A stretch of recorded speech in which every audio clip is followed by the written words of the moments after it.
Hello students, स्वागत है आपका रामदेव सर मैथ क्लासेस में। लास्ट लेक्चर में हम लोगों ने रैंक को निकालना माइनर मेथड से सीखा था। अब हम उसके कुछ प्रॉब्लम्स को और भी सॉल्व करने की कोशिश करते हैं जिससे आपको ज़्यादा से ज़्यादा समझ में आ जाए। नेक्स्ट क्वेश्चन है हमारे पास, जैसे दे रखा है फाइंड द रैंक। कोई एक मैट्रिक्स दी गई है 1 2 3 4 2 4 6 8 -1 -2 -2 -4। ये हमें एक मैट्रिक्स दी गई है। पहले चलिए हम लोग माइनर के बारे में थोड़ा डिस्कस कर लेते हैं। क्या होता है जो माइनर होता है वो इसकी सब मैट्रिक्स, यानी जो मैट्रिक्स दी गई है उसकी जो सब मैट्रिक्स होती हैं उनमें से जो स्क्वायर सब मैट्रिक्स होती हैं उनका डिटर्मिनेंट माइनर कहलाता है। समझ में आ रहा है स्टूडेंट्स? यानी कि हमें कोई मैट्रिक्स दी गई है, उस मैट्रिक्स की अगर हम लोग सब मैट्रिक्स निकालें तो उसमें से जो स्क्वायर सब मैट्रिक्स बनेंगी उनका डिटर्मिनेंट माइनर कहलाता है। लास्ट लेक्चर में आप लोग देख सकते हैं, जिसे ये समझ में नहीं आ रहा है इससे पहले की जो वीडियो है आप लेक्चर नंबर 1 देख लीजिए, उसमें आपको समझ में आ जाएगा। चलिए हम लोग इसकी मैट्रिक्स निकालते हैं। कैसे निकालते हैं ये दे रखा गया है। तो सब जब हम माइनर की बात करते हैं तो हम इनके ऑर्डर को देखते हैं। तो सबसे पहले हम माइनर ऑफ ऑर्डर 3 लेके चलेंगे। 1 लेके चलेंगे, क्यों? हमने आपको बताया था कि 1 इसलिए नहीं लेके चलना है कि अगर आप माइनर ऑफ ऑर्डर 1 ले लेंगे तो उसकी रैंक आप कह देंगे कि 1 हो गई।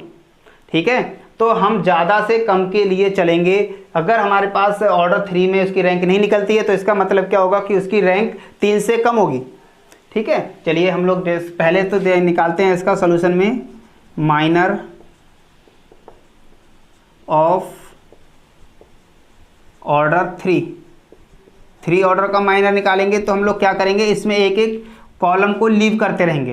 पहले हम कॉलम C4 को लीव कर देंगे, फिर C3 को लीव करेंगे एक बार, फिर C4 को, C2 को और C1 को। इनको लीव करने के बाद इनकी जो डिटर्मिनेंट बनेगी उन डिटर्मिनेंट को हम सॉल्व करेंगे। चलिए पहले हम लोग C4 को लीव कर रहे हैं तो 1 2 -1 2 4 -2 3 6 -2 इसे सॉल्व करेंगे स्टूडेंट्स। डिटर्मिनेंट को सॉल्व करना आता है। इसको और इसको अब हमने किया है तो ये लीव हो जाएगी, तो इन दोनों को हल करेंगे। -8 और ये हो जाएगा +12 -2। देखिए जैसे ही हमने इस दोनों को लीव करेंगे, इस कॉलम और इस रो को, तो ये हो जाएगा -4 और +6, लास्ट +3 देखिए तो -4 और ये हो जाएगा माइनस और माइनस +4। स्टूडेंट्स देखिए ये हो जाएगा +4 बचेगा, यहाँ बचेगा 2 तो -4 हो जाएगा, इसकी वैल्यू 0 तो इक्वल टू हो जाएगा 0। हमने देखा जैसे ही हमने C4 को लीव किया तो उसकी वैल्यू कितनी हो गई, 0 आ गई। नेक्स्ट देखिए अब हम लोग लीव C3 को करेंगे तो 1 2 -1 2 4 -2 4 8 -4 इसे सॉल्व कर लीजिए स्टूडेंट्स। तो 1 के साथ में सॉल्व करेंगे तो ये हो जाएगा -16 +16 -2 के लिए करेंगे, इसको छोड़ देंगे तो ये हो जाएगा -8 +4 वैसे ही +4 करेंगे तो ये -4 और ये हो जाएगा +4। देखिए बेटा स्टूडेंट्स इसकी वैल्यू 0 -0 0, ये इसकी वैल्यू पूरी की कितनी आ गई बेटा, 0। लास्ट देखिए हम लोग क्या करेंगे, C2 को लीव कर देंगे तो ये बचेगा 1 2 -1 3 6 -2 4 8 -4। राइट स्टूडेंट्स, अब देखिए इसको जैसे ही सॉल्व करेंगे तो इसको और इसको लीव करेंगे तो ये हो जाएगा -24 और ये हो जाएगा +16। लास्ट -3 के साथ में इसे सॉल्व करेंगे तो इसकी मल्टीप्लाई हो जाएगी -8, इसकी मल्टीप्लाई हो जाएगी +8। लास्ट बचेगा हमारे पास प्लस का 4, ये हो जाएगा माइनस का 4, इन दोनों की मल्टीप्लाई करेंगे प्लस का 6। सॉल्व कर लीजिए स्टूडेंट्स। यहाँ बचेगा माइनस का 8, इसकी वैल्यू हो जाएगी 0, यहाँ से बचेगा 2 तो प्लस का 8 इक्वल टू हो गया 0। हमने देखा कि हमने जो 3 ऑर्डर के डिटर्मिनेंट निकाले थे इन दो सभी की वैल्यू 0 हो गई है। लास्ट देखिए एक हमारे पास और बचेगा, जो हम पहले वाले इसमें क्या करेंगे C1 को लीव करेंगे, तो हमारे पास जो डिटर्मिनेंट बचेगी वो बचेगी 2 4 माइनस 2 3 6 माइनस 2 4 8 माइनस 4। स्टूडेंट्स इसको हम सॉल्व कर लें तो 2 के साथ में से जैसे हल करेंगे सॉल्व करेंगे तो ये हो जाएगा माइनस का 24 और प्लस का 16, सॉरी माइनस 3 के साथ में इसे हल करिए तो ये हो जाएगा माइनस का 16 प्लस का 16 प्लस 4 के साथ में देखिए इन दोनों को सॉल्व करेंगे तो माइनस का 8 और ये हो जाएगा प्लस का 12। इसकी वैल्यू तो बेटा 0 हो जाएगी, इसके साथ हो जाएगी 2 इंटू माइनस का 8, राइट स्टूडेंट्स। इसकी वैल्यू हो जाएगी 0। इनको देखिए प्लस का 4 इंटू 4, ये हो जाएगा 16 माइनस प्लस 16 इक्वल टू की वैल्यू 0 हो जाएगी। हम तो कह रहे हैं कि यहाँ पे माइनर ऑफ ऑर्डर 3 में जितने भी हमारे डिटर्मिनेंट बने थे उन सभी की वैल्यू 0 हो गई है। तो इसका मतलब ये हो गया कि इसकी जो रैंक होगी वो कितनी होगी, 3 से कम होगी। आपसे पूछा जाए कि इसकी रैंक ऑब्जेक्टिव में आ जाता है कितनी होगी, तो हम इसको देख लेंगे तो लेस देन कितनी होगी ये। अब हम क्या देखेंगे, minor of order 2, minor of order 2, minor of order 2 की अगर हम लोग बात करें तो हम इसमें से किसी एक रो को लीव कर दें, राइट स्टूडेंट्स। अब हम किसी एक रो को लीव कर लें तो हम पहले क्या करते हैं, हम किसी एक को लीव कर ले रहे हैं। हम पहले R2 को लीव करके देखते हैं इस बार, तो लीविंग सेकंड रो। जैसे स्टूडेंट हम तो स्वतंत्र हैं, किसी को भी लीव कर सकते हैं। तो हमने सेकंड रो को जैसे ही लीव किया है तो हम देखिए इसको सॉल्व करें, 1 माइनस 1 2 माइनस 2 स्टूडेंट्स। तो ये इन दोनों को मल्टीप्लाई करेंगे तो ये माइनस का 2 हो जाएगा और प्लस का 2 इक्वल टू 0। नेक्स्ट देखिए क्या हो जाएगा, इसको लीव करेंगे, हमने सेकंड को लीव किया है तो ये बचेगा 1 माइनस 1 1 माइनस 1 3 माइनस 2। इसे हम सॉल्व कर लीजिए तो बेटा तो ये हो जाएगा माइनस का 2 और प्लस का 3 equal to 1 not equal to 0। हम देख रहे हैं कि हमारी जो माइनर ऑफ ऑर्डर 2 में हमने जब सेकंड रो को लीव किया है तो इसकी सेकंड वैल्यू 1 आ गई है जो नॉट इक्वल टू 0 है। तो दिस इम्प्लाइज जो इसकी रैंक हो जाएगी इस मैट्रिक्स की वो हो जाएगी 2, यानी कि जिस ऑर्डर में उसकी वैल्यू नॉन जीरो होगी, डिटर्मिनेंट की वैल्यू नॉन जीरो होगी, वही उस मैट्रिक्स की रैंक हो जाएगी। तो इसका मतलब क्या हुआ कि जो हमारे पास मैट्रिक्स ए दे रखी गई है उसकी रैंक है वो कितनी है, 2 है। देखिए स्टूडेंट्स नेक्स्ट प्रॉब्लम है हमारे पास, फाइंड द रैंक। ए कोई मैट्रिक्स दे रखी गई है जो है 1 1 1 A B C A cube B cube C cube, where A, V and C are real. ठीक है बेटा, A B C जो दे रखे हैं वो रियल नंबर्स दे रखे हैं। अब हम लोग इसमें देखिए इसकी हमें ये A B C के रूप में दे रखे हैं। ये बहुत अच्छा क्वेश्चन है जिसे हम कह सकते हैं कि मोस्ट इम्पोर्टेंट है, क्योंकि इसमें कुछ नोट लगेंगे, कुछ केस लगेंगे, उन केस के अकॉर्डिंग काम करेंगे। चलिए हमारे पास जो मैट्रिक्स दी गई है वो क्या है, गिवन मैट्रिक्स है A equal to 1 1 1 A B C A cube B cube C cube. इसे हम सॉल्व करते हैं तो हम पहले इसमें कुछ ऑपरेशन को अप्लाई कर लेते हैं जिससे ये आसान बन जाएगा। Applying C2 replace C2 minus C1, C3 replace C3 minus C1। Students देखिए, तो एक की जो वैल्यू हो जाएगी वो क्या हो जाएगी, हमने केवल C2 और C3 को रिप्लेस किया है, तो ये हो जाएगा ए क्यूब, राइट स्टूडेंट्स। तो देखिए इसमें ये हो जाएगा 0, B minus A, B cube minus C cube. Next देखिए बेटा 0, इसे C minus A, C cube minus C cube, ये A होगा बेटा, A क्यूब बचेगा, C cube minus A cube. ठीक है, अब हम बेटा इसकी मैट्रिक्स को हमने बताया था कि माइनर ऑफ ऑर्डर के थ्रू हमें इसकी मैट्रिक रैंक को फाइंड करना है। तो यहाँ पे ऑलरेडी माइनर ऑफ ऑर्डर 3 हमें दिया गया है। ठीक है स्टूडेंट्स, तो हमने देखिए हम लोग इसे हल करें। माइनर ऑफ ऑर्डर 3 की बात करें हम लोग, माइनर ऑफ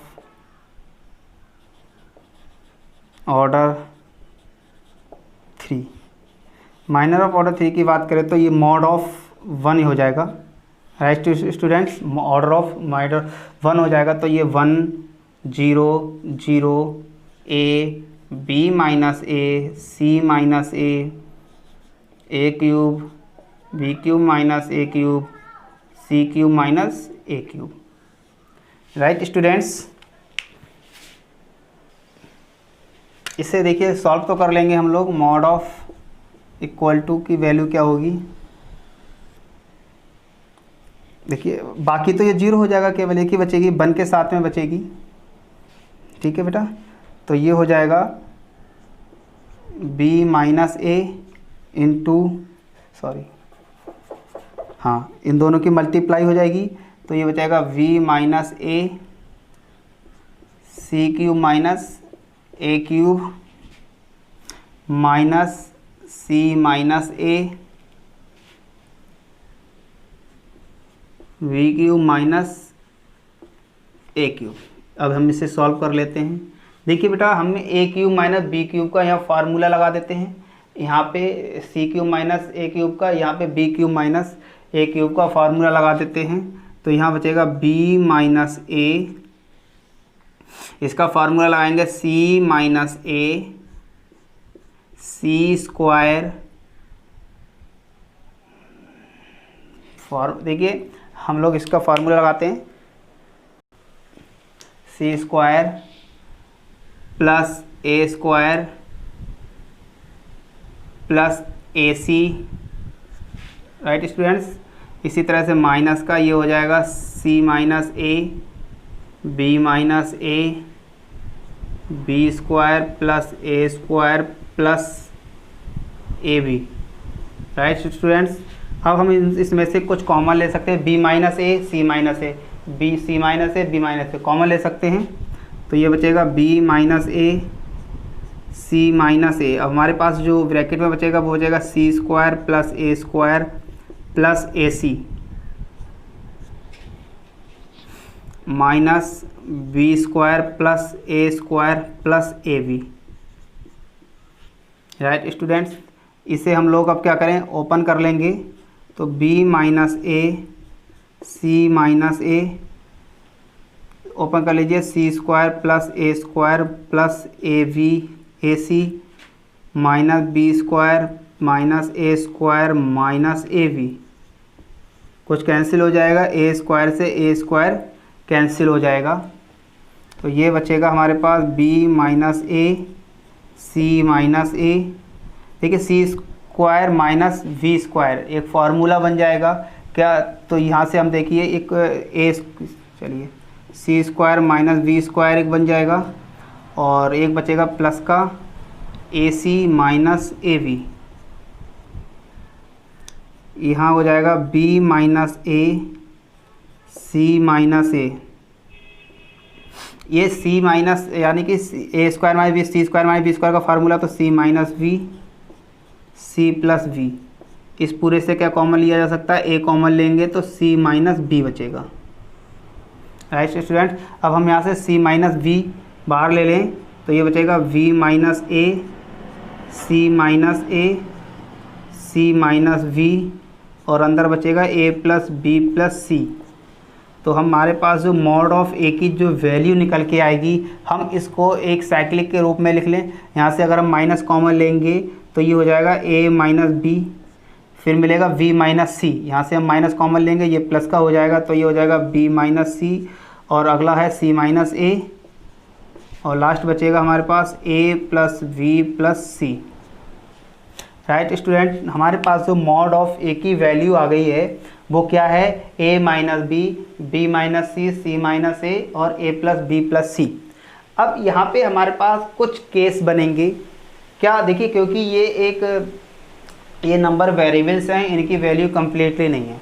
अगर इनकी वैल्यू को हम थोड़ा बहुत चेंज करेंगे तो जो हमें मैट्रिक्स दी गई है उसकी क्या होगी, रैंक जो है चेंज होती रहेगी। जब रैंक चेंज होती रहेगी तो उसमें कुछ हम लोग केसेस लगाएंगे, उन केसेस के अकॉर्डिंग इसको हम सॉल्व करते हैं। देखिए हमारे पास बेटा, हम यहाँ लिख लेते हैं उसको, जो मॉड ऑफ ए की वैल्यू हमारे पास आई थी वो थी A minus B, B minus C, C minus A plus B plus C. Here arises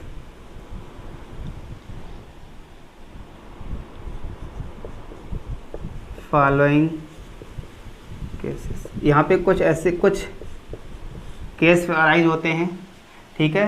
number case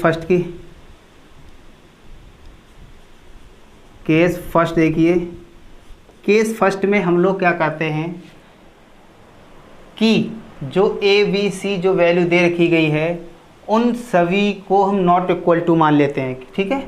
हमने केस फर्स्ट में मान लिया कि A not equal to B not equal to C and A plus B plus C not equal to 0। पहली condition हमारे पास ये है, हमने मान लिया है कि जो ए बी सी हैं वो बराबर नहीं हैं और जो ए प्लस बी प्लस सी की वैल्यू है वो भी 0 के बराबर नहीं है। तो देखिए, जब ये वैल्यू बराबर नहीं होगी और ए प्लस बी की वैल्यू भी 0 के बराबर नहीं है तो हम लोग यहाँ देखेंगे कि माइनर ऑफ ऑर्डर जो हो जाएगा वो 3 नॉट इक्वल टू 0 होगा। देखिए, in this case minor of order not equal minor of order 3, ठीक है। माइनर ऑफ ऑर्डर 3 यानी कि mod of not equal to 0 होगा, ठीक है बेटा। देखिए, क्योंकि अगर ये नॉट इक्वल टू 0 है तो इसकी वैल्यू कुछ निकल के आएगी, इसकी जो हमारे पास माइनर ऑफ ऑर्डर 3 होगा वो नॉट इक्वल टू 0 होगा। तो this implies E A equal to 3। इस केस में हम देखेंगे कि जो मैट्रिक्स दी गई है उसकी जो रैंक होगी वो कितनी होगी बेटा, 3 होगी। कब होगी, जब हमें दिया गया है कि A B C not equal to 0 हैं तब, ठीक है। नेक्स्ट देखिए second case second, when a not equal to b not equal to c and a plus v plus c equal to 0। Case second में हमने क्या माना है कि जो a b c है वो बराबर नहीं है लेकिन a plus B plus C की वैल्यू 0 है। तब in this case mod of a की वैल्यू कितनी हो जाएगी बेटा, 0। कैसे हो जाएगी, sorry, in this case minor of order 3।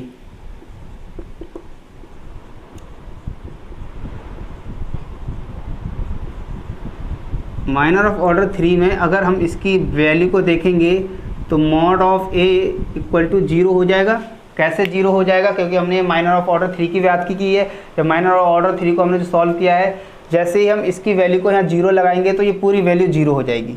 तो इसकी जो रैंक होगी इस केस में वो 3 से कम होगी। अब देखिए हम माइनर ऑफ ऑर्डर 2 की बात करें, माइनर ऑफ ऑर्डर 2, जैसे ही हम इस केस में माइनर ऑफ ऑर्डर 2 की बात करते हैं तो हम क्या करेंगे, किसी एक को हम लीव कर दें, लीविंग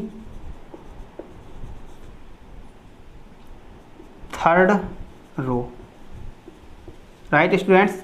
अब हमने क्या किया है, इस वाली थर्ड रो को हमने लीव कर दिया है, तो हमारे पास जो डिटर्मिनेंट बनेगी वो मिलेगी 1a 1v, राइट। इससे सॉल्व करेंगे तो v minus a not equal to 0 होगा। अब हम क्यों होगा, क्योंकि हमने केस में पहले ही मान लिया है कि a और b की वैल्यू बराबर नहीं है। तो दिस इम्प्लाइज, तो ई ए इक्वल टू क्या हो जाएगा 2। हम लोग देखेंगे इस केस में जो मैट्रिक्स की रैंक आएगी वो 2 होगी। दोनों केस समझ में आ गए हैं। पहले केस में हमने क्या किया है, a बराबर a b c not equal to और a plus B plus C not equal to 0। Second case में हमने क्या किया है, a b c को नॉट इक्वल माना है और a b c को a plus B plus C को हमने 0 माना है। जब हमने इसको 0 माना है तो इस जो मैट्रिक्स दी गई है उसकी जो रैंक आई है वो कितनी आई है 2। नेक्स्ट केस देखते हैं। नेक्स्ट केस है बेटा case third, when a equal to v not equal to c and a plus v plus c not equal to 0। ठीक है, इस केस में हमने क्या किया है, a plus B plus C a equal to v not equal to c माना है। तो देखिए in this case minor of order 3, student देखिए जैसे माइनर ऑफ ऑर्डर 3 की बात करें, जैसे ही a बराबर b है, a इक्वल टू b, तो हम देख रहे हैं कि पूरा जो डिटर्मिनेंट है वो 0 हो जाएगा, क्योंकि a माइनस v और दोनों बराबर हैं तो a बराबर b हो जाएगा, तो ये पूरा 0 बन जाएगा। तो ये minor of order equal to 0। ठीक है, तो इसकी रैंक क्या हो जाएगी, 3 से कम हो जाएगी। देखिए हम लोग, क्योंकि इसकी वैल्यू जो दी गई है वो क्या है, इक्वल टू 0 हो जाएगी, पूरी हो जाएगी। a बराबर b दे रखा है। अब हमें क्या करना है, माइनर ऑफ ऑर्डर 2 माइनर का ऑर्डर देखिए क्या करें हम लोग, इसमें लीव कर दें, लीविंग थर्ड रो को ही लीव कर रहे हैं क्योंकि वो क्यूब में दे रखा है, कोई प्रॉब्लम नहीं होगी। पहला करेंगे तो ये बचेगा a 1v, सॉल्व कर लीजिए तो b minus a equal to 0 होगा 0। क्यों, क्योंकि दोनों की वैल्यू क्या है, बराबर है। नेक्स्ट देखिए, नेक्स्ट क्या बचेगा, a के साथ में बनाएंगे a v और a c। जैसे इन दोनों को हल करेंगे तो ये हो जाएगा c minus a not equal to 0। क्यों, क्योंकि जो है c इन दोनों के बराबर नहीं है।